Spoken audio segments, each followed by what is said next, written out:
A nation's collective wealth must benefit its people.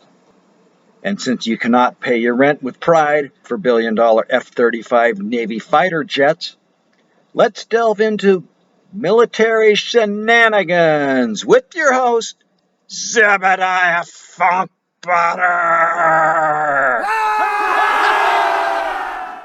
Almost 500 million people were killed in 20th century wars, yet the elite continue pulling the levers of power that run nations, impoverish people, and destroy the human spirit.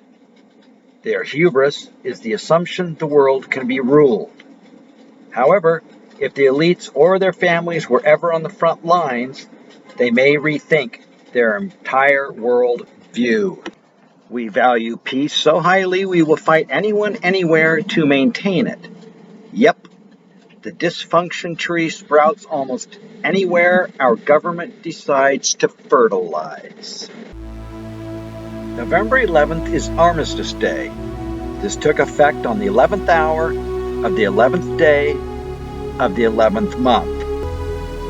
116,516 were killed in the War to End All Wars, as the U.S. government justified this war by promising it would be the final one, proclaiming Armistice Day a national holiday to commemorate the accomplishment. The purpose of this holiday was to remind us of our government's promise. The year was 1918. Both Woodrow Wilson and Franklin Roosevelt ran on platforms of no more wars, yet soon after elected, we entered World War I and World War II.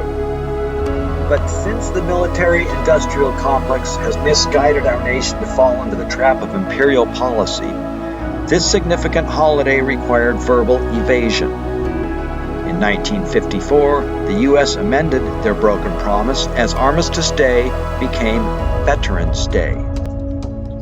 And to further camouflage that broken promise, an insignificant date of the fourth Monday in October was legislated back in 1968. Many believe this ruse shouldn't be called Veterans Day because all veterans are honored on Memorial Day. The power to tax is the power to destroy.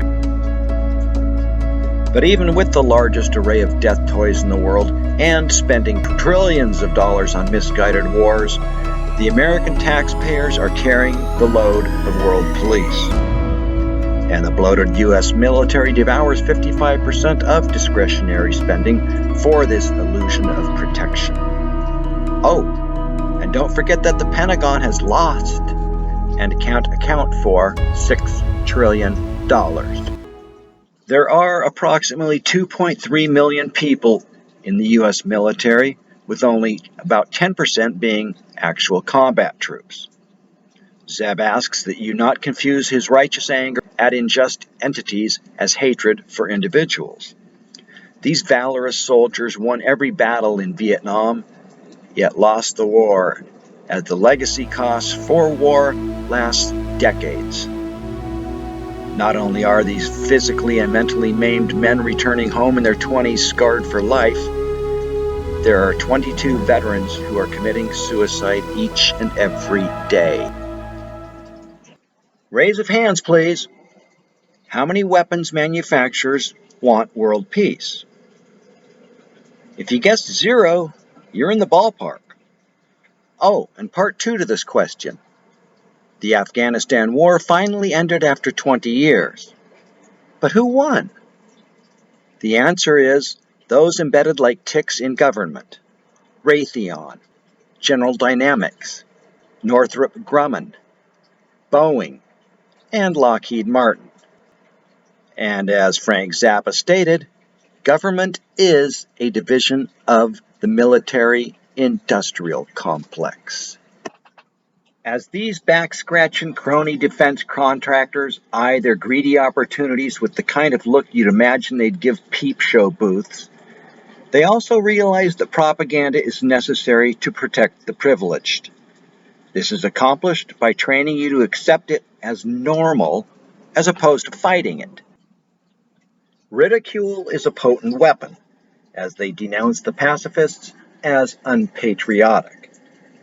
But wow, their arsenal of weasel words has grown to a level that P.T. Barnum might envy. This terminology is designed to sound meaningful, yet lacks true meaning. Boy, they must stay up all night concocting this bile.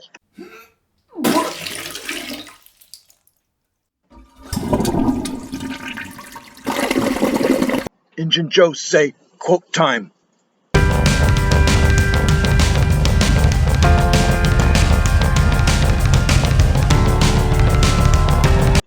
Not so fast, gang. We have time for one more question. Who are the three winningest generals during the Cold War? General Motors, General Electric, and General Dynamics. But this general truly was the best general. And as our 34th president, Dwight D. Eisenhower hated war and the military-industrial complex with a passion. My uncle, Barry Funkbutter, actually recorded Ike. Listen to this. Every gun that is made, every warship launched, every rocket fired signifies, in the final sense, a theft from those who hunger and are not fed, those who are cold and are not clothed. This world in arms is not spending money alone. It is spending the sweat of its laborers, the genius of its scientists, the hopes of its children. The cost of one modern heavy bomber is this: a modern brick school in more than 30 cities. It is 2 electric power plants, each serving a town of 60,000 population. It is 2 fine, fully equipped hospitals. It is some 50 miles of concrete pavement. We pay for a single fighter plane with 500,000 bushels of wheat. We pay for a single destroyer with new homes that could have housed more than 8,000 people. This is not a way of life at all, in any true sense.